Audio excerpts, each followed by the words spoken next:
Everyone remembers the dragon, the orc, the troll.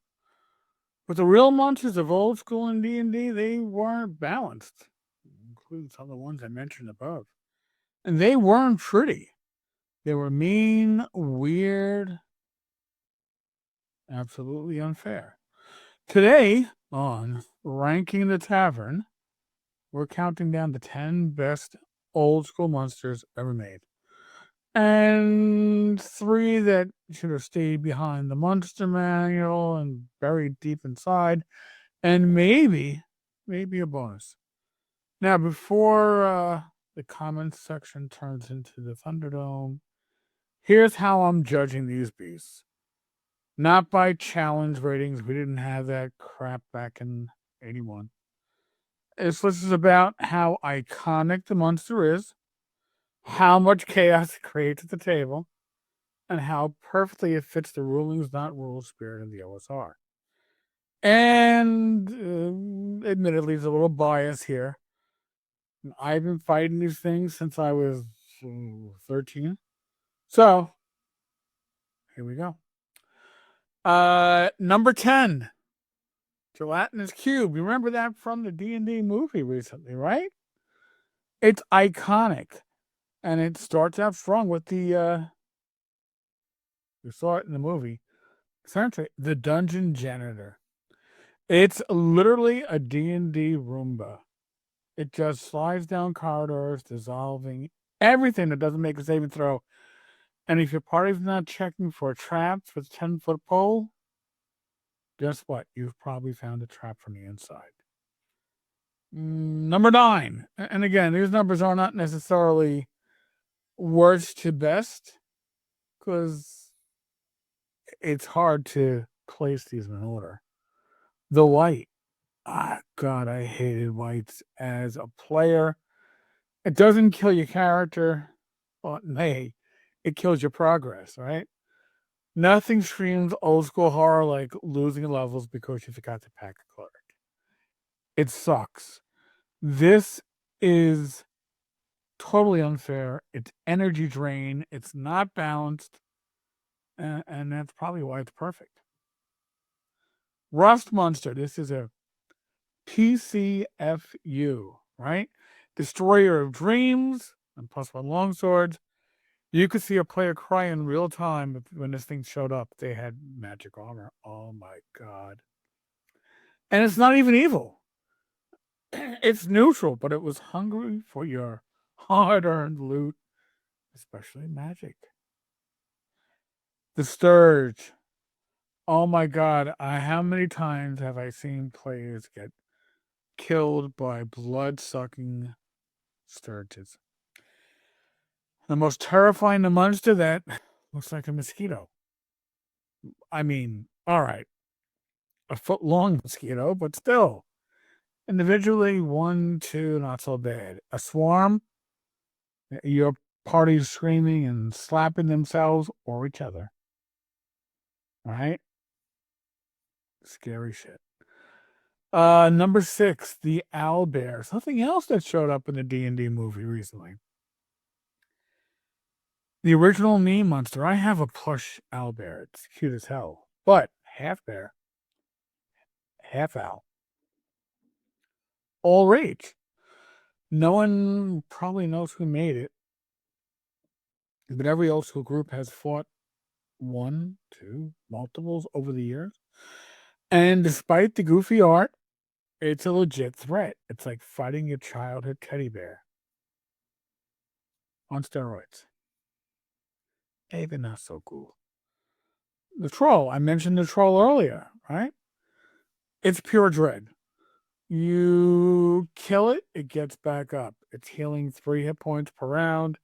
You burn it, stop that. But if you got a limb that you lopped off, the limb can regenerate later on. Start a new. Regeneration taught players early on dead wasn't necessarily dead. The ghoul, right? I know. Not the gas, not the I'm going to be throwing up or nauseous. The ghoul, paralysis. Do I need to say much more? And maybe you want to be an elf just for that reason, right? The ghoul doesn't have big hit dice, but it can TPK a low level party. And the first time your cleric misses a turn undead roll with ghouls, you remember it. The mimic. I think we also saw a mimic in the D&D movie. This is spot on, right? This monster made players afraid of furniture and treasure chests and so on and so forth. You might open a chest and boom, tongue attack, right? Old school game design at its best. You turn curiosity into survival mode. Number 2, the Lich. And here, you know what? The Lich isn't just a monster, it is your campaign apex, right? It's what every old school DM desired to be, the villain who cheated death, right? Kept spellbooks older than kingdoms, had a plan that spanned centuries. If you came across a Lich,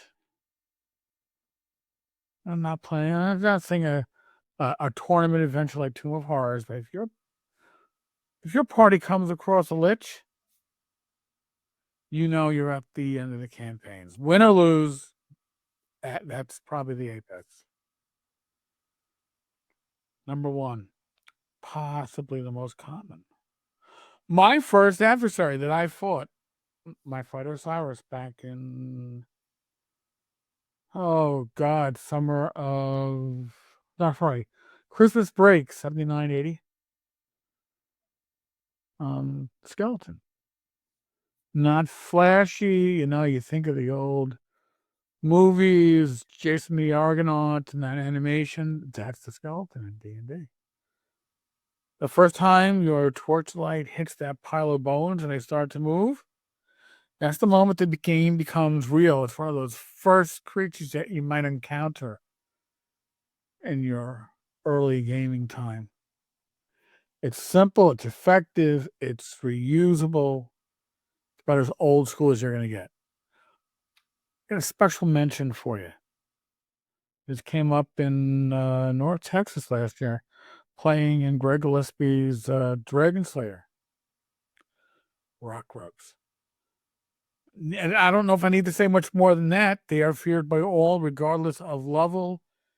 You've got a certain amount of time to burn this shit out of your appendages before it gets to your heart. It's it, right? That's it. And then we get the bonus. Those that should have stayed dead. The flump. Let's start. I know it's cute. It's awful good. It's in the Fiend folio, but basically a flying dinner plate. I mean, come on. It's got bag gas that allows it to float. I used it like twice. My players laughed at me. Never again. Sorry. It just doesn't work well. This one I have a hard time pronouncing. The Pahalida. Sounds like something that Arnold would say. It's that turtle squid-like thing that looks like it wandered in from a Saturday morning cartoon from the late 80s. You probably can't even describe it without losing credibility as a DM, but I'm just throwing it out there because it's one of those. And finally, Eye of the Deep. It's a beholder, kind of, sort of. The beholder had a cousin that, I don't know, flunked out of beholder school and moved into a lake behind the house. It's the high school dropout. It's a discount beholder, right? I guess the Walmart brand or an off brand. So there you have it. Okay. 10 best, honorable mention, 3 worst, or weirdest. that crawled out of the old school era of classic gaming. Listen, the OSR, we love these things because they aren't just stat blocks. They were lessons, right? You learned. When you encounter a rust monster, you learned. Gelatinous cube, you learned. Troll, you learned. They taught us to plan, they taught us to improvise, and to feel the dark. Right. And now it's your turn. Okay. What is your favorite monster from the old days? Are there anything you banned from your table? I'd like to hear about that one. Drop it in the comments below. I'll feature your best replies in next week's Ranking Tavern. This drops on Thursdays. And if you've ever had a gelatinous cube wipe out your party, hit the like button. Maybe it just wiped out you. Still hit the like button because you've probably earned it. And we will discuss tonight, okay, on the Vlog of Many Things.